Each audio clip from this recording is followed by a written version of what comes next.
Claudia Rivera Vivanco, presidenta municipal de Puebla. Muchas gracias por recibir a la Jornada de Oriente en el Palacio Municipal. Gracias por tus atenciones de siempre.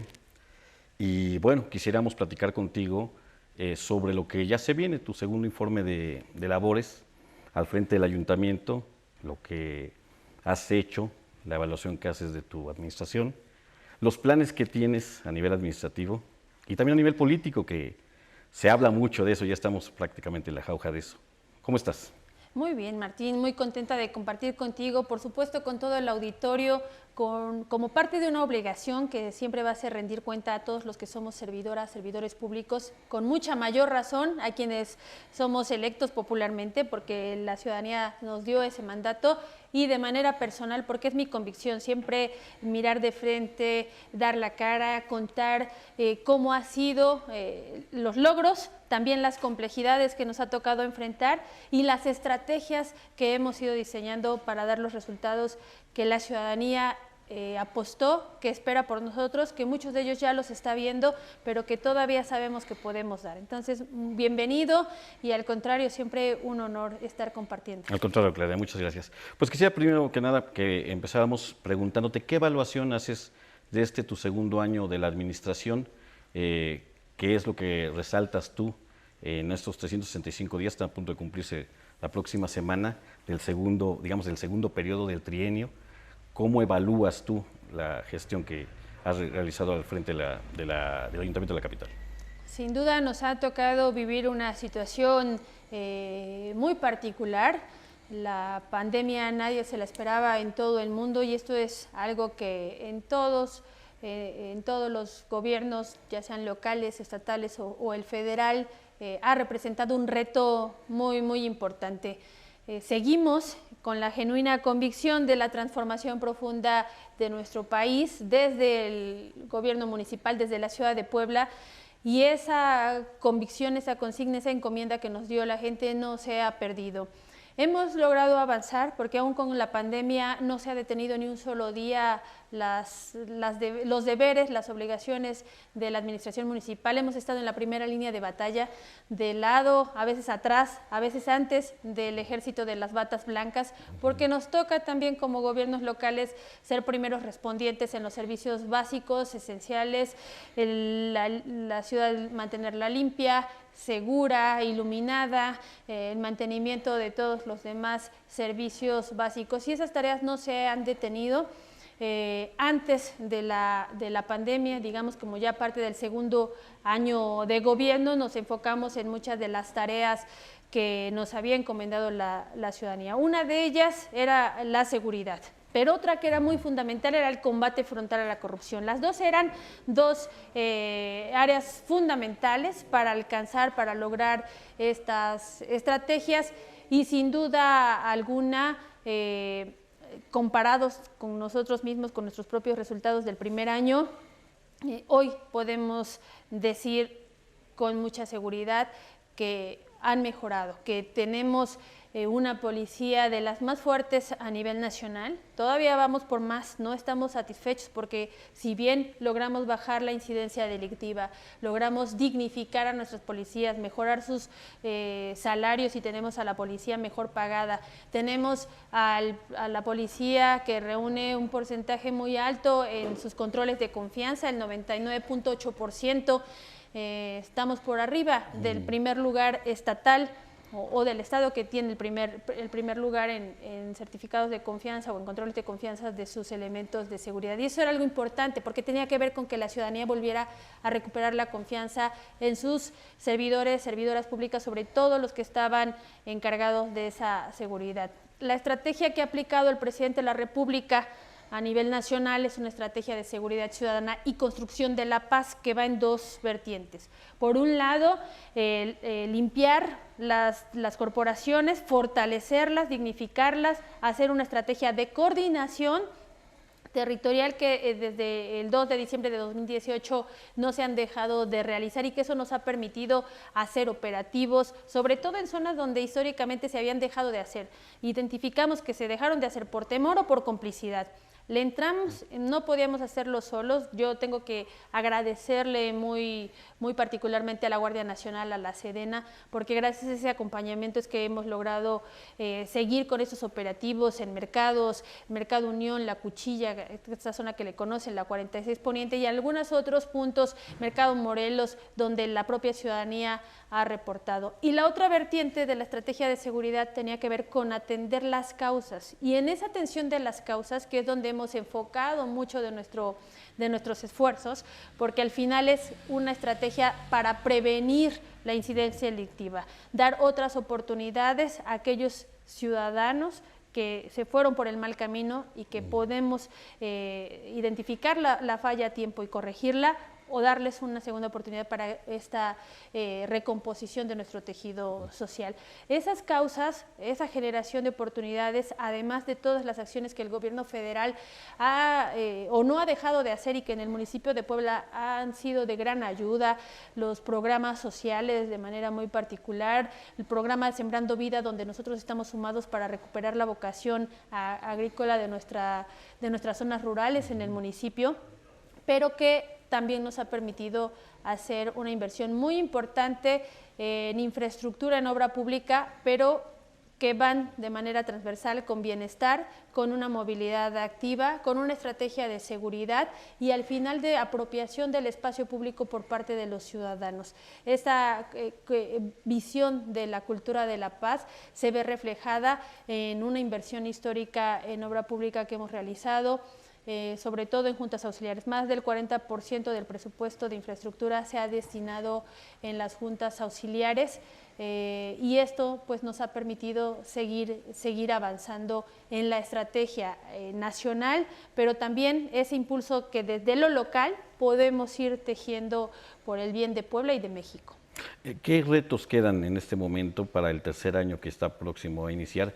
Es un año complicado por la crisis económica que se deriva de la pandemia, es un año también que va a tener un movimiento político muy intenso, la elección más grande de la historia de México, y obviamente eso complica siempre o ayuda también a realizar mejores gestiones de gobierno. ¿Cuáles son los retos para el próximo año para esta administración? Bueno, me parece que siguen siendo los objetivos muy claros, que es apostarle a esta transformación de raíz, con todas las complejidades y los estragos que la propia pandemia va a dejar, por un lado en materia de salud y por el otro en materia económica. Aquí me gustaría puntualizar un poco que el año pasado comenzamos a aplicar una política de saneamiento de las finanzas municipales. Nosotros venimos como municipio arrastrando una deuda que se adquirió hace más de 10 años por otras administraciones y que nunca se pagó, fueron consumiendo los intereses, etcétera. Nosotros empezamos con un esquema de saneamiento de esas finanzas porque buscábamos el fortalecimiento de la autonomía municipal, y para fortalecer tu autonomía tienes que fortalecer tu autonomía financiera. Entonces esa autonomía que nos permitiera ir saneando, que nos permitiera combatir la corrupción para hacer más con menos, era un modelo que en su momento incluso también fue criticado por algunos detractores, en el sentido de que cómo estábamos haciendo un gasto muy lento o señalándonos de gastar lento. Lo estábamos haciendo con estrategia. El famoso subejercicio le llamaron. Y que siempre lo estuve repitiendo, la estrategia es que que vayamos saneando nuestras finanzas y que el siguiente año, es decir, enero de 2020, de este año, tengamos suficiencia presupuestal propia, sin deuda, para arrancar con obras, con todas las acciones que teníamos programadas, sobre todo de justicia social. Sucedió, no nos esperábamos la pandemia, pero esa estrategia nos permitió estar bien parados y por lo menos hacer frente en dos estrategias. Una de reacción, que fueron la programación de 12 acciones enfocadas principalmente en atención de suficiencia alimentaria en colonias marginadas y muy marginadas del municipio, en seguridad, en salud, porque no toda la población pudo mantenerse en casa, en cuarentena. Había trabajadores que tenían que seguir al día a día, los propios servidores del gobierno municipal, aunque redujimos al 30% y las áreas esenciales siguieron al 100, continúa esa actividad. Entonces, dotarles de por lo menos el equipamiento básico necesario para que pudieran salvaguardar su salud. La estrategia en materia de bienestar, porque incorporamos atención psicológica vía telefónica, atención médica también vía telefónica, para que no se detuvieran estos. Empezó a despertar muchos sentimientos en todo el mundo, esta pandemia, incertidumbre, temor, enojo, y por el otro lado también una gran energía positiva reflejada en una solidaridad que también nos ha permitido en el municipio hacerle un buen frente a la pandemia. Pero bueno, la suma de todos estos nos permitió entonces tener con qué financieramente hacer esa reacción, pero además empezar a trabajar en una reprogramación del presupuesto, porque muchas de las actividades que se tenían programadas en materia de cultura, en materia de bienestar, las propias asambleas del presupuesto participativo, entre algunas otras, se estaban viendo afectadas en su continuidad. Las autoridades sanitarias habían pedido que nos hicieran o nos recomendaban congregaciones masivas, etcétera. Entonces, algunas de estas tareas se iban a dejar de hacer y no sabíamos por cuánto tiempo. No puedes estar especulando y tener ahí el recurso. La idea era reorientarlo y además se comenzaban a ver los estragos de la propia contingencia. Entonces, teníamos que buscar la manera en la que pudiéramos invertir en la reactivación económica de una manera eficiente y sostenida. Y entonces, en esta reprogramación nos permitió identificar de algunas de las tareas que se tendrían que modificar, un programa de 500 millones de pesos, a lo que le hemos llamado Puebla 500, más las que no se movieron, las que de por sí estaban programadas desde el inicio de año. Y esta reprogramación presupuestal, que así tuvieron que haberle hecho todos los demás gobiernos municipales y estatales, eso es una estrategia eficiente de una planeación estratégica y democrática, porque vale la pena mencionar que el modelo de gobierno que hemos adoptado es de participación ciudadana. Cambiamos dejamos de gobernar para y cambiamos al gobernar con, y gobernar con es con la participación de la gente, con el mandato, aprender a escucharnos, y que todo esto que yo hoy puedo dar cuentas, que puedo rendir, son justamente las acciones que la propia ciudadanía nos fue encomendando. No se inventó el hilo negro, sino se acató ese mandato, escuchamos dónde era necesario e hicimos visible las juntas auxiliares, las colonias, las unidades habitacionales, sobre todo las de la periferia, y esa inversión ha sido histórica. A finales de agosto de este año ya llevábamos más de 199 acciones realizadas de infraestructura social, prácticamente rebasando los 540 millones de pesos, y consideramos que esta estrategia, además de que nos va a permitir terminar el año con suficiencia presupuestal, el 1 de enero de 2021 van a continuar estas acciones de inversión. ¿Qué se buscó? Dar tiros de precisión. El recurso es limitado, va a reducirse porque los gobiernos funcionamos con recurso público y el público se está viendo afectado en su economía. Es decir, esa es una realidad que tenemos gobiernos municipales, estatales, federales, en todas partes del mundo. Entonces, lo idóneo es tener esta consideración y entonces hacer una estrategia que te permitiera dar tiros de precisión. En este caso, lo que hemos proyectado es la inversión principalmente en obra pública, porque la construcción es uno de los sectores económicos que te permite tener mayor economía de arrastre. Es decir, al nosotros invertir en acciones que son necesarias o urgentes por la propia contingencia, este sector económico contrata mano de obra. Hay una derrama, digamos. Lo cual se le ha pedido que sean de la zona. Si estamos ¿Es una condicionante que ustedes establecieron? Se les ha recomendado, se les ha sugerido, porque mucha de esta obra es en las juntas auxiliares y eso nos permite también reactivar nuestra economía local, ¿no? En estos polos, y aprovechar las vocaciones de las juntas también como polos naturales de desarrollo económico. Entonces, contratas mano de obra, contratan proveedores, contratan otros prestadores de servicios, preparadores de alimentos, de transporte, de uniformes, etcétera. Entonces comienzas justamente a hacer que la economía comience en un flujo Es un efecto circulante. multiplicador, ¿no? Platícanos, explícanos, por ejemplo, ponos un ejemplo de cómo se cambiará o qué impacto tendrá alguna obra en alguna junta auxiliar que tú ya sabes que va a ser un impacto sustancial para elevar la calidad de vida? Es uno de los puntos de la cuarta transformación, ¿no? Gobernar para quienes menos tienen, para tratar de lograr tener una equidad social, económica no solamente, pero social también.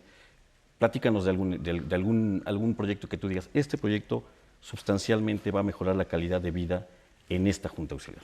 Mira, cuando decimos que las acciones que estamos realizando son de justicia social, son porque aunque parezcan pequeñas, cuando que se refieran pavimentaciones, calle, alumbrado, cambian de manera significativa la vida y el entorno del espacio de la población en ese lugar. ¿Qué hemos logrado con estas tareas? Primero, que sean atendidas demandas que en la mayoría de los casos llevaban más de 20 años sin ser escuchadas. Entonces, de entrada, eso ya cambia de manera importante en la percepción y en el sentimiento de querer participar de la ciudadanía. Porque entonces dicen, no es lo mismo que en el pasado llegaban, nos ofrecían, nos prometían y ya no regresaron. Hoy sí me escucharon, o sea, yo llevaba 20 años pidiendo, oiga, miren nuestro entorno cómo está, y ahora sí está siendo una realidad. ¿En qué nos concentramos? En ese tipo de acciones para fortalecer nuestra infraestructura social. Dejamos de hacer obras de relumbrón que sí le daban vista a quien era el político cuando pensaban en que llegaban a hacer una carrera política. Cuando te enfocas en el trabajo, en hacer tus funciones para las que te contrató la ciudadanía, como es el caso de nosotros, entonces tiene que ser en donde se requiere, en lo que son necesarias. El corredor de movilidad activa, que es toda esta intervención del Boulevard Xonaca, que se está haciendo, permite conectar a juntas auxiliares de la zona nororiente del municipio con el corazón de la ciudad de Puebla, con el centro. Además de esta conexión que va haciendo y que va a integrar la dinámica del respeto, de la cultura de movilidad con el respeto y la tolerancia al peatón, al ciclista, porque contendrá arborización, nos va permitiendo también cambiar la dinámica de la infraestructura y también cambiar algunas dinámicas que podían haber parecido con abandono, sobre todo porque ahí tenemos mercados, tenemos tianguis, el Mercado Morelos, que es uno de los programas importantes que vamos a estar haciendo. El presupuesto participativo, que ese es un programa que ya se venía realizando en otras administraciones, pero que en esencia no se había considerado con toda la vocación que cuando fue creado en otros países el presupuesto llevaba. Siempre ha habido una resistencia a querer escuchar a los demás y en este caso, en otros años, el presupuesto se utilizaba de prebendas electorales. Sí, para rentabilidad política electoral nada más. Y era una simulación.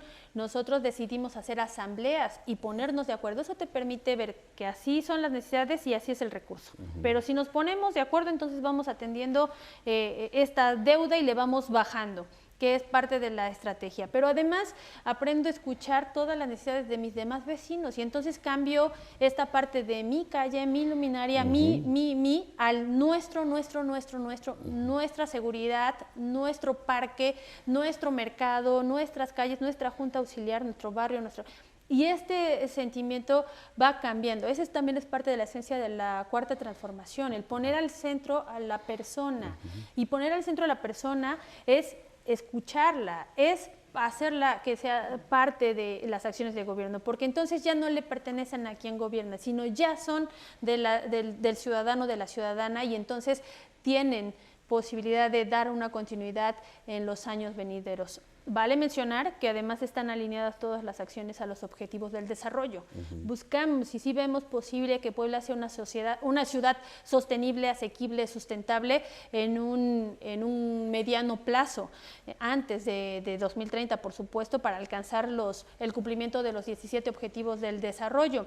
Aunque no todos son con representación municipal, sí hemos puesto, digamos que, el acento en esta estrategia. Hay algunas de las juntas auxiliares que también por su tamaño han tenido mayor inversión.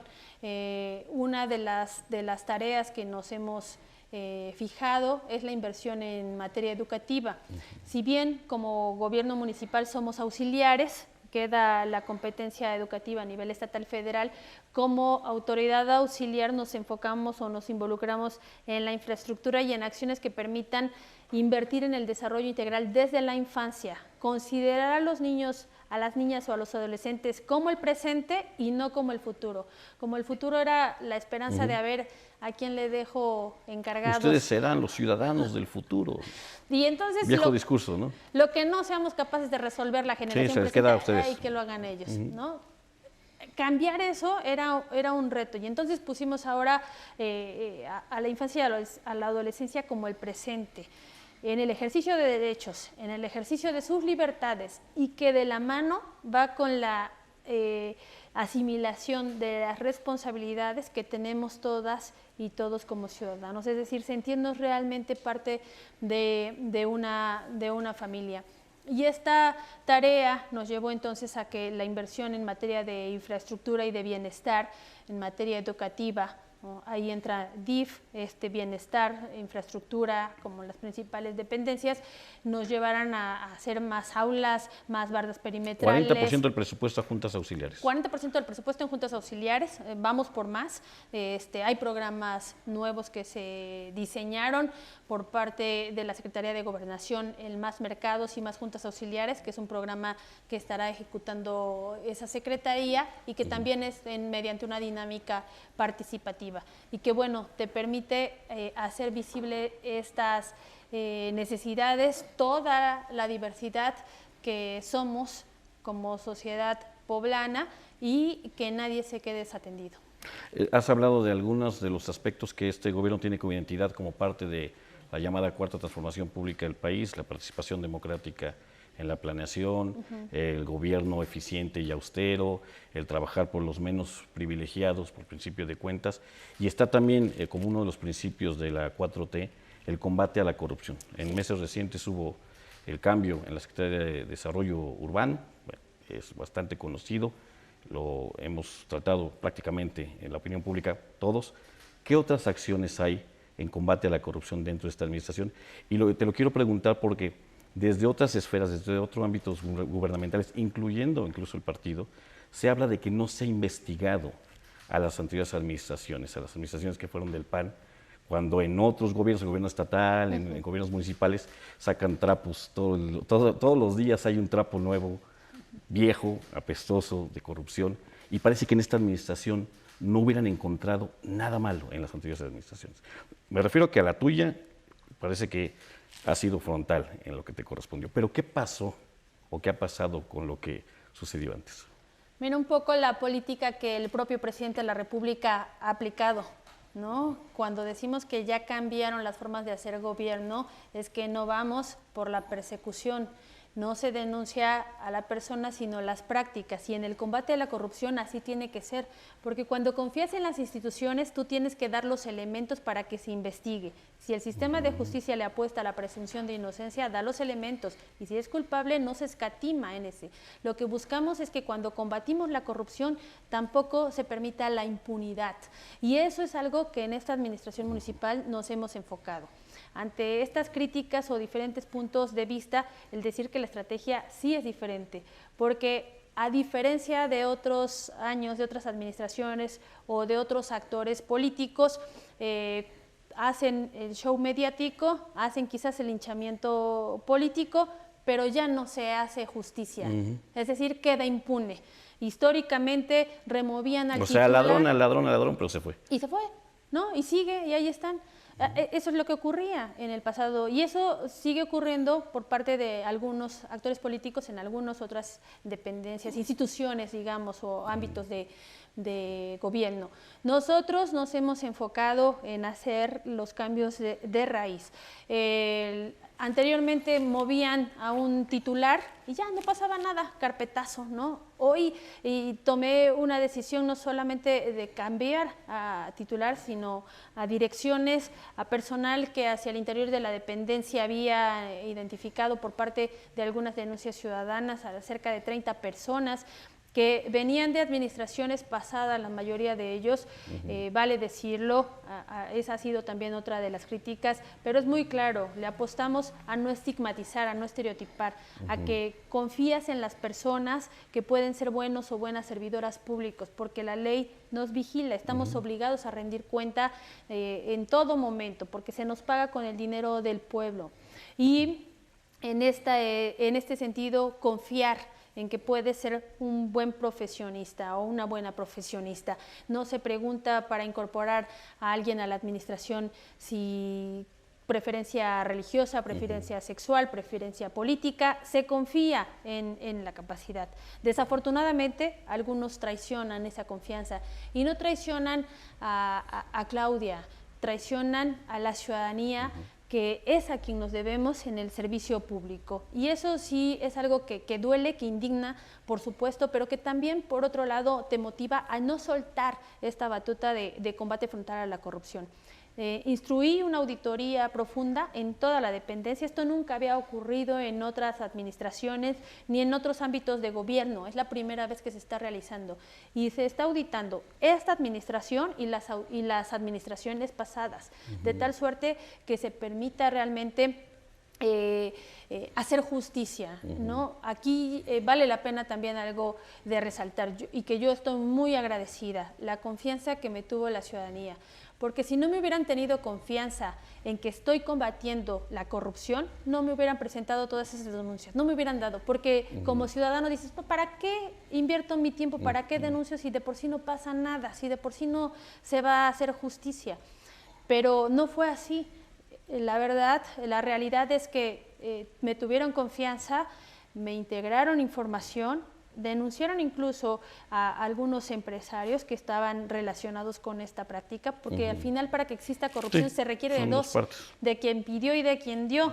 Si no hubo estas, pues a lo mejor no se consumó en corrupción y fue cohecho o algún otro tipo de delito. Pero para que se haya configurado como corrupción se necesita de dos. Y que esos son procesos que se tienen que investigar y las instituciones competentes tendrán que hacerlo. Mi obligación es dar todas esas facilidades para que se haga justicia y sobre todo que se dignifiquen las instituciones. Para eso fueron creadas y hay que fortalecerlas desde el interior. Siempre vamos a seguir dando la cara, rindiendo cuentas. Ese es también un principio. La transparencia es una herramienta que te ayuda a combatir la corrupción. En el caso del municipio de Puebla, que si bien ya traía un primer lugar en transparencia, la subimos de nivel y la convertimos en transparencia efectiva, es decir, dejamos solamente de transparentar cuántos folders, cuántos lápices se compraban y ahora integramos información técnica, documental, jurídica y administrativamente que realmente tenga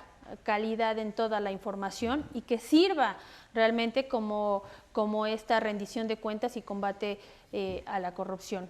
Y también en 2019 subimos esa clasificación y somos el primer lugar nacional en transparencia proactiva porque diseñamos un tablero de obra pública donde se puede ingresar ahí y ver en todo el mapa del municipio en dónde se están haciendo obras, qué tipo de obras se han hecho, si son alumbrados, si son hidrosanitarias, si son educativas, si son de seguridad, si son... Y hoy, que eso también es otra satisfacción, quien entre ahí se va a dar cuenta que en todo el municipio hay al menos una acción. Y eso es también parte de la transformación y de este modelo de gobierno desde las izquierdas, que buscan la igualdad en el ejercicio de los derechos o el ejercicio pleno de los derechos de todas las personas. Y es que ningún espacio se quede sin acciones del gobierno, que nadie más se quede atrás, que todos vayamos. A veces los pasos van a ser lentos, a veces nos darán para menos pasos que en otros, pero que nadie se quede rezagado. Esas acciones que nos permitan abatir esa brecha de desigualdad es la estrategia que hemos implementado desde el primer día, es la misma que ha diseñado el gobierno federal y a partir de este año, ya con pandemia 2020, hemos recibido el primer lugar en transparencia fiscal, es decir, somos en este momento el gobierno municipal más observado pero además con más auditorías preventivas en curso, en tiempo real, incluso de programas que todavía ni siquiera se han ejecutado, han sido observados. Y nosotros en todo momento hemos tenido de puertas abiertas esta administración para dar a conocer estos datos, todo lo que requiera, me lo puede solicitar cualquier ciudadano, cualquier ciudadana, y así lo hemos dado a conocer. Y en esa misma línea vamos a seguir, primero porque no hay nada que ocultar, segundo porque esa es la obligación de quienes somos servidoras, servidores públicos, y tercero porque en esta dinámica de rendición de cuentas, la ciudadanía debe de saber que todas las acciones que realizamos se hacen conforme marca la ley. Todo lo vamos vigilando porque es importante defender cada uno de los pesos que no son nuestros, que no son míos, sino son de las y de los ciudadanos. Pero si entiendo bien, entonces, en el caso de las administraciones anteriores, sí hay investigaciones y ustedes no hablan de esas investigaciones para no alterar el debido proceso. Ese es el punto. Ese es el proceso. No volver un asunto mediático, sino de justicia real, efectiva, que los que pues sí pueden resultar responsables de algún desfalco, de alguna actitud inapropiada o un delito, no se puedan zafar después argumentando que de este hecho se hizo caldo gordo en los medios y ahí se quedó el asunto. ¿Es así? Porque justamente eso es lo que ocurría en otros procesos. Cuando se hacía mediático y empezaban a buscar por todos lados, ponías en riesgo la investigación y entonces la autoridad competente siempre tenía una salida por tangente, a veces intencionalmente, otras veces por la propia falla del sistema. Nosotros nos hemos enfocado, esa es la política también de esta administración, en contra de los linchamientos políticos. Sí se denuncia el delito, se denuncia a la persona que se le defiendan sus derechos humanos y que rinda cuentas en las instancias correspondientes. No hemos solapado absolutamente nada. Imagínate, si no lo hemos hecho con nuestros propios compañeros cuando se han equivocado, somos irreductibles en estas decisiones, mucho menos con otras personas que además se sospecha que hicieron daño no solamente a la hacienda, sino que decidieron destinar muchos recursos para obras faraónicas, para promocionarse políticamente en lugar de hacer las acciones de justicia social. Me parece que ahí también entran otras instancias donde sí tendrían que estar revisando. No creas, también hay otra opinión por parte de la ciudadanía de por qué con lo que todavía está en curso, y además los años fiscales te permiten, es decir, por qué no están investigando, revisando en otras áreas donde sí se sabe que han ocurrido. En la que nos corresponde a nosotros siempre hemos tenido esa disposición, la seguiremos teniendo para que las autoridades correspondientes hagan las revisiones, las investigaciones y en su caso las sanciones necesarias. En el caso de desarrollo urbano, me dijiste hace un momento que recibiste más de varias denuncias por los presuntos actos de corrupción que se cometieron ahí.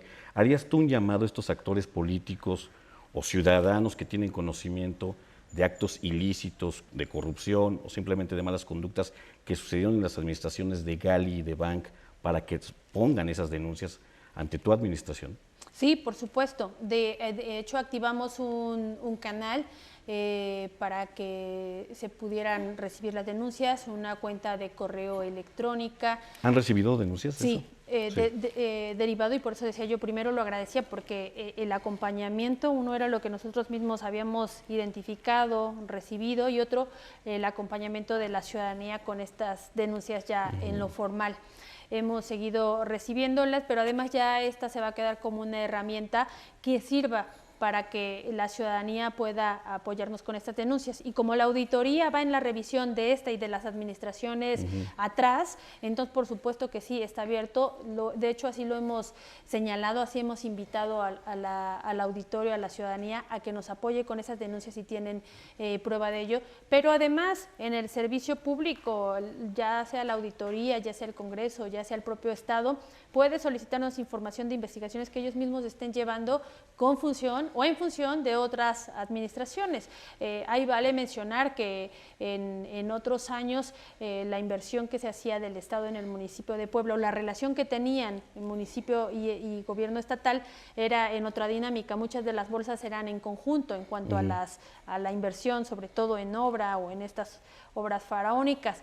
2019 y 2020 han sido prácticamente recursos propios del municipio de Puebla, no hemos contado con esta inversión estatal. Entonces, hay, digamos que para otras instituciones, manera en la que puedan estarlo revisando, porque ahí sí había una, digamos que una bolsa conjunta. Antes de pasar a un asunto más político, si me lo permites, y ya también para ir cerrando, no robarte más tiempo, el asunto de los baches, que siempre en esta temporada son el dolor de cabeza de cualquier gestión. Y las quejas también que hay de un sector ciudadano sobre las jardineras. Parece que es un asunto que importa mucho en el ámbito de la gestión de la ciudad a un sector muy concreto de la sociedad. ¿Qué les dirías? Que seguimos trabajando en esa dinámica. Siempre, como bien lo mencionas, en temporada de lluvias se acrecenta este problema histórico, no menos importante, por supuesto. ¿Cómo lo estamos atendiendo? La estrategia que hemos diseñado desde esta administración es una de prevención, otra de corrección y otra tercera de reacción. En esta de prevención es todo el mantenimiento asfáltico que desde inicios del año no se deja de hacer y hasta que se termina el año. La parte de corrección, que es la rehabilitación de fondo de la vialidad. Hay algunas que ya es insuficiente el programa de bacheo, se tiene que hacer levantado completo de la calle y colocar nuevo asfalto. En algunas se ha puesto concreto hidráulico, sobre todo en la que por su propia dinámica y peso del tránsito vehicular así lo exige, y nuevas vialidades. Y la otra de reacción, que es el programa de bacheo, que aunque a partir de este año ha sido permanente, en la temporada de lluvias hacemos pues una estrategia distinta totalmente de reacción, que es este bachero express, que nos permita sacar o salir del problema en un lapso menor de tiempo. No significa que sea lo más adecuado, por eso no soltamos el tema de rehabilitación de muchas de las calles, pero estamos en esta dinámica. Ya a partir de la semana pasada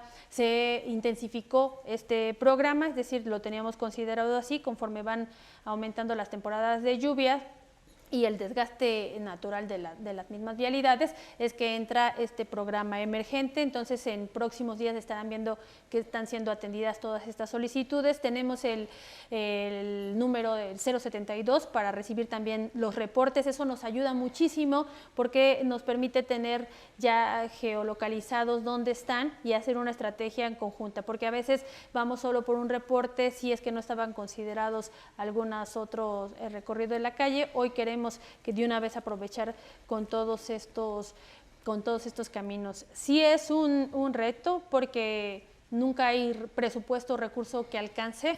Nada más por poner un ejemplo, si se hubiera llevado a cabo el mantenimiento vial que le hace falta a la ciudad de Puebla, se requerirían cerca de 11,000 millones de pesos. O sea, casi lo que costó el segundo piso. El presupuesto es una elección entre inconvenientes. Pues. El segundo piso de la autopista. Es 110 millones.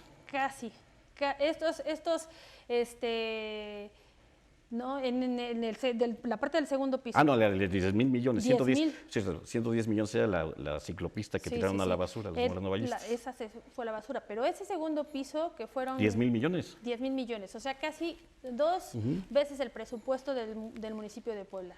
Hubiera sido suficiente para el mantenimiento que le urge y que tiene un atraso histórico al municipio de Puebla. Yo creo que hubiéramos tenido un pendiente menos si se hubiera hecho en lugar de esas obras de relumbrón que no sirven y que están concesionadas, es decir, le pertenecen a un particular con el dinero del pueblo de Puebla. Entonces, esas acciones que son con las que estamos y que digamos que en estas investigaciones, revisiones, pues tienen mucha tela de dónde cortarles si realmente se quiere hacer una investigación a fondo de cómo se invirtieron en años atrás, ¿no? Y nosotros, bueno, pues ya en lo que es mi obligación y ese es mi trabajo, ver cómo se va resolviendo esa estrategia.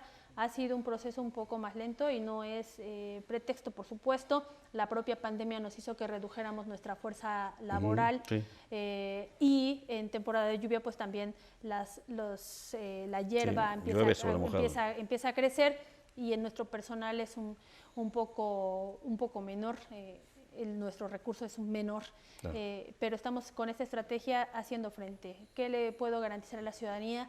Que aunque ha sido un poco lento y entiendo las molestias que esto va generando, se va a resolver también en un tiempo menor al que se esperaba. Hoy quisiera pasar ya al ámbito político, si me lo permites, y los gestos que parecen en algún momento para algunos sectores menores, para otros provocadores, pero que le dan una identidad a este ayuntamiento como no la tienen otros gobiernos ni otros poderes de la supuesta izquierda en Puebla, pero que aquí sí parecen estar bien definidos en ciertas causas. El año pasado saliste a pintar una señalética vial en apoyo a la comunidad LGBTI.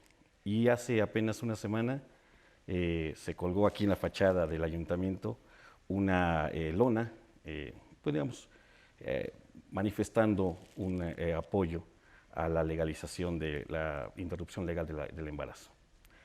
Estas definiciones son muy importantes para ciertos sectores que por otros sectores son hasta criminalizados y que parecen estar desolados, abandonados por otros poderes y gobiernos de izquierda que han dejado por ahí sus promesas de campaña, o peor aún, su ideología progresista, en aras de conservar equilibrios sociales. ¿Qué piensas tú de eso? ¿Tú qué sí te has definido? Bueno, Cuando dicen ni les toca a los ayuntamientos, bueno, no vamos sé. a dejar de lado eso, puede ser que no, pero como militante de izquierda, ¿qué piensas de esos poderes y esos gobiernos que no tienen esas definiciones claras en esos gestos que a muchos les parecen provocación y que a otros les causa algarabía? Bueno, fíjate que cuando dicen ni les toca, se equivocan, porque los gobiernos municipales, los gobiernos locales, somos el gobierno, la autoridad de mayor proximidad a la ciudadanía. Es decir, somos los primeros en recibir esa solicitud o demanda social. Como activista, antes de estar aquí, por supuesto que era yo de esas ciudadanas que levantaba la voz por mis derechos. Bueno, estuviste en como la Secretaría de persona. Equidad, en Morena. Y antes de eso, esa lucha. A veces no recordamos cuando ya nacimos con esos derechos. Por ejemplo, por poner un ejemplo, el derecho al voto. El derecho al voto a mí me tocó ya nacer con ese derecho. Pero hubo una generación de mujeres, de hombres que se enfrentaron, que dijeron tenía que ser una realidad y el derecho para votar de la mujer. Y en esos tiempos hubo personas, hubo congresos en turno que se opusieron a ese derecho, minimizando la participación de las mujeres, diciendo no es parte de la agenda, dejémoslo para luego, ahorita para qué, etcétera, etcétera, ustedes por qué se meten, o sea, similar en otro modelo de gobierno, es decir, con administraciones pasadas y en décadas pasadas. Hoy ya tenemos nuestro derecho al voto y es mi derecho de ejercerlo o no ejercerlo, pero ya está ahí mi derecho, ese ya nadie me lo quita. Como persona, como mujer, por supuesto. Y así es con los demás derechos. Ahí va a estar el derecho. Podrás decidir ejercerlo o no ejercerlo, pero ya es un derecho que está reconocido. Los derechos no se someten a consulta, se reconocen y se ejercen, que eso es lo que hemos estado buscando. En ese sentido me defino. Y sí tenemos que ver también los gobiernos municipales, porque en nuestra normativa local sí podemos impulsar esa agenda, sobre todo legal, nacional que existe, como ocurrió con el matrimonio igualitario. La Suprema Corte de la Nación decretó que se resisten algunas entidades estatales. El Congreso, donde gobierna Morena, donde manda Morena, dicen. Bueno, cuando el Estado se resiste, los municipios sí tenemos que ver y podemos impulsarlo, como ha sido en el municipio de Puebla. En el municipio de Puebla, en la máxima autoridad que tiene el gobierno municipal, que es el Cabildo, se sometió a su discusión y aprobación que en el municipio de Puebla se pueda ejercer el matrimonio sin discriminación. Es decir, que se acate ese mandato de la Suprema Corte de Justicia. O sea, no es letra muerta como en otras partes. Todavía falta el Estado, pero el municipio, que es la capital del Estado, ya es un derecho y es ese ejercicio pleno de cualquier. O sea, ya hay igualdad sustantiva real a nivel legal en el municipio de Puebla. Entonces, la misma es para las demás agendas que estamos buscando. Nosotros recientemente nos sumamos a una agenda internacional. Muchos organismos en el Estado, en la Federación, a nivel internacional, a nivel continente, se sumaron a esta visibilización de los derechos que están pendientes para las mujeres, ¿no? Para los derechos sexuales y reproductivos. ¿Es un tema de tu agenda? Es un Digo, tema yo sé que en tu administración, porque conozco muchas personas de tu administración, y muchas vienen del activismo y vienen de la lucha social, y sé que están comprometidas con eso. Sé que tú vienes de una Secretaría de Equidad de Género y creo conocer un poco de tu carrera política, mucho, y sé que lo estás, pero es un tema de la administración. Es un tema de la administración, está normado, incluso en nuestro Plan Municipal de Desarrollo.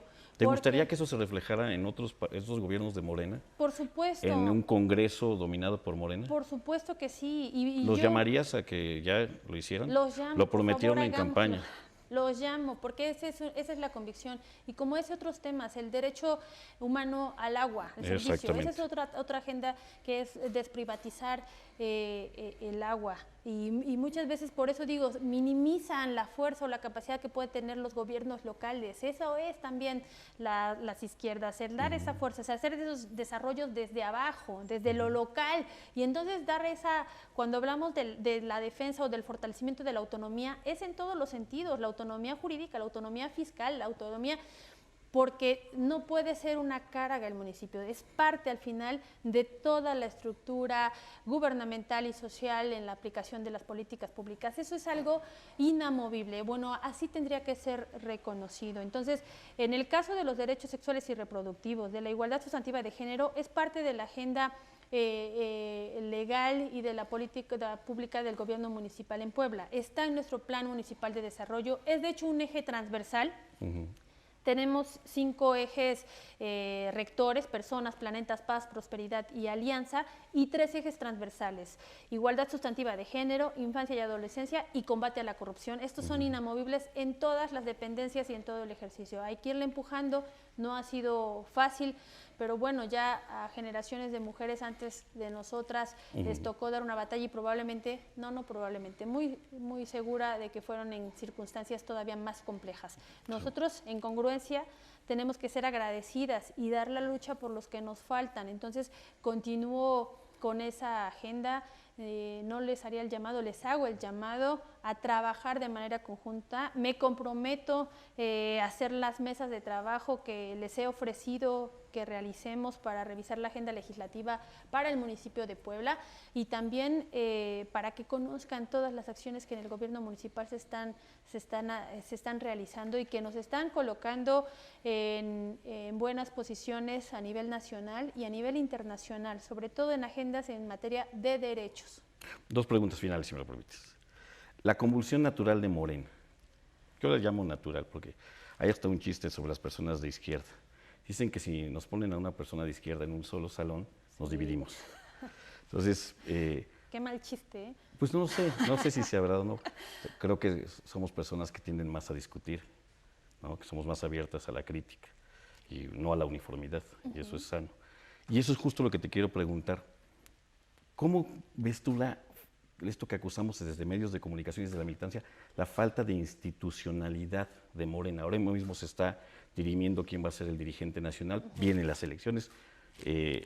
¿Cómo lo observas? ¿Es un partido que necesita institucionalidad o que, viniendo de un movimiento social al que tú perteneces o perteneciste, pues tiene justo el cariz de un movimiento, y esa es la forma en que Morena va a ser siempre, y que a muchos llaman caótica, negligente, lo que sea, pero al final un poco más democrática? Y la segunda, si te ves los próximos 3 años aquí mismo, el ayuntamiento, gobernando la ciudad. Bueno, la primera pregunta. Me parece que es un proceso natural, o coincido en que es un proceso natural este reacomodo. El movimiento que se convirtió en partido, pero que no deja de ser un movimiento social, fue fundado en los ejes que le abonaran a la democracia, y para que exista esa democracia tiene que haber debate, tiene que haber discusión, tiene que pasar por todos estos procesos para ponernos de acuerdo y entonces defender esa democracia. Y esa democracia significa que a veces puedo puede ser mi opinión, la que es la válida, a veces pudo haber ganado otra opinión, pero se respeta, se honra la democracia o esa palabra. Un ejemplo muy particular, mi familia, tu servidora, cuando ya éramos parte del movimiento y se hizo la consulta nacional, o se hicieron las asambleas nacionales para definir o para elegir si Morena se convertía en partido político. Seguía siendo movimiento. Una gran discusión. Complejísima, muy cerrada. Y muchos se salieron. Bueno, no fueron al partido, mejor dicho. Mi familia y yo votamos porque siguiera siendo movimiento. Somos parte de Creo que varios en tu administración hicieron eso. Y no se volvieron gobierno. Y tiene esta lógica, fíjate, somos parte o yo me considero parte de la sociedad que le perdió la confianza a los partidos políticos, a esos tradicionales. Por eso decía yo, ¿cómo surge este nuevo partido que le apostaba? Como creo en la democracia, entonces mi obligación no me favoreció la decisión que tomamos en la votación, ¿no? Se ganó que fuera partido político. Entonces mi obligación, como creo en la democracia, es hacer mi máximo esfuerzo para que sea un partido distinto y no con lo que en lo que no se cree, ¿no? Te volviste hasta presidenta municipal. Mira nada más hasta dónde me llevó la convicción. Pero, ¿sabes? La lucha, yo creo, y ahí en esa dinámica que al final, o lo que me dio la oportunidad de participar, es que es un partido que tiene ese espíritu de movimiento, que se cimentó con el ejercicio democrático, con el debate, con la discusión y considerando a las personas en toda su composición. Aquí no hay estos niveles de jerarquía, ¿no? Eliges a 5 hombres y 5 mujeres de tu distrito, que son tus vecinos, que son tus vecinas, y se implementaron diferentes mecanismos para evitar que se haga corporativismo, como se luego hacía hasta la tómbola en el pasado. Si no hubieran, el único partido que desde sus estatutos tiene paridad de género, si eso no existiera, una persona, una ciudadana, como yo y como somos casi los 30 millones que le apostamos a este cambio, no hubiéramos tenido la oportunidad de participar, de tener este encargo que la ciudadanía te confiere como su trabajadora y sobre todo la oportunidad de hacer una política diferente, de hacer el ejercicio de gobierno de diferente manera y entonces de empujar a que los partidos políticos, no solamente sino los demás, sean diferentes, escuchen al pueblo, escuchen a la gente, escuchen a la ciudadanía, a quienes se deben, en este caso ahora nos debemos, yo me debo, y que ha sido un impulso. En ese sentido creo que el debate, la discusión, es una parte necesaria siempre en este movimiento para que se vaya haciendo ese consenso. Lo que no es normal, lo que no es natural, es que aquellos que se les dio la oportunidad de incorporarse a este proyecto, que se les abrieron las puertas de este partido, porque es para todos los mexicanos y mexicanas libres y que quieran a su ciudad, bajo estas reglas de equipo, por decirlo, ¿no? De marca. Lo que no es normal es que estas personas que entraron, traicionen estos principios o no cumplan los compromisos de campaña o no defiendan la agenda legislativa en materia de derechos humanos. Eso sí es imperdonable y eso es lo que no debe de ocurrir. Y al final, para dar contestación a la segunda pregunta que me hacías, no me contestes como política tradicional, que no son los tiempos, que lo estás pensando. No, algo que puedo constatar y que ha servido en mi vida antes de estar aquí, como activista, como ciudadana de pie, como la vecina del barrio de San Miguelito, es que el trabajo mata grilla, el trabajo habla por ti y que sí puedes tener muy claras tus convicciones, dar desmedidamente hasta alcanzar esos objetivos, dar la lucha y eso te va abriendo cada vez diferentes oportunidades. Eso fue lo que me llevó a estar acá.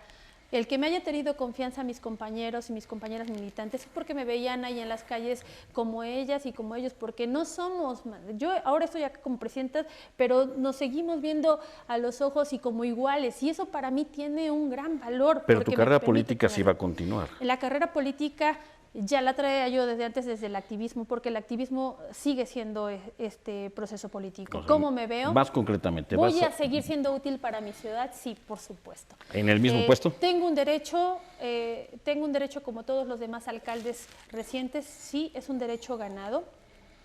Es un deber que se tendrá que cumplir. Dependemos de lo que también el partido y la coalición que se vaya haciendo vayan realizando, pero nosotros, yo de manera personal, estoy completamente enfocada en que entregue yo esas buenas cuentas, porque de eso depende todo lo demás. Muy bien, ya me lo dijiste. Pues te agradezco mucho, Claudia Rivera Vivanco, presidenta municipal, que nos hayas recibido a la jornada de Oriente, insisto, en este Palacio Municipal. Ojalá podamos seguir platicando en breve. Es muy importante que la ciudadanía de la capital tenga contacto contigo, que te conozca mejor. Sí.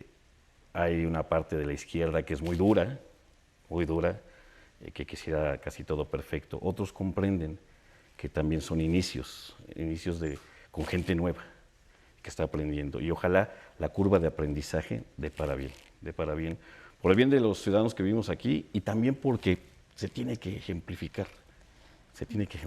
Bueno, para la izquierda dura, me parece que nos queda muy claro que nunca habíamos sido gobierno, por lo tanto, nunca iba a haber esa experiencia. Y hay otros que no son de izquierda, pero se dicen de izquierda.